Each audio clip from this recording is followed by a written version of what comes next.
আগে আমরা মা খালার রান্না খেয়ে বড় হয়েছি। এখন আমরা বড় হয়ে ইউনিক রান্নাবান্না করি, কিন্তু মা খালার রান্নাবান্না সবই ভুলে যাচ্ছি। কেন এটা? কেন আমরা এই ঐতিহ্যটা ধরে রাখতে পারি না? আমরা একটু চেষ্টা করলেই পারি।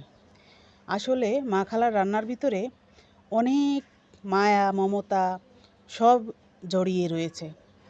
বিশেষ করে আমরা যারা শহরে থাকি তারা বেশি করে ভুলে গেছি। আমরা ভুলে গেছি আমার মা খালার কথা, ভুলে গেছি নানি দাদির কথা, ভুলে গেছি সেই মজার মজার খাবারের কথা।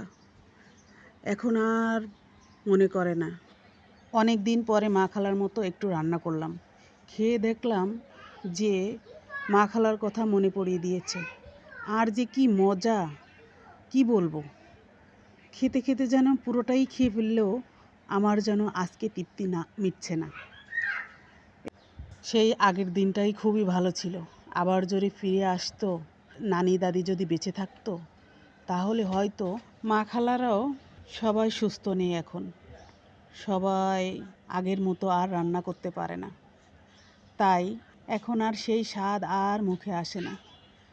কিন্তু আমি নিজে নিজে একটু ট্রাই করে দেখলাম, দেখি আগের মতো একটু পারি কি না, মা খালার মতো হয় কি না। তা দেখলাম না, টেস্টটা ঠিকই আছে, কিন্তু আমরা ইচ্ছা করে করি না। এগুলো আমরা ভুলে যাচ্ছি। এই ঐতিহ্যগুলো আমরা ধরে রাখছি।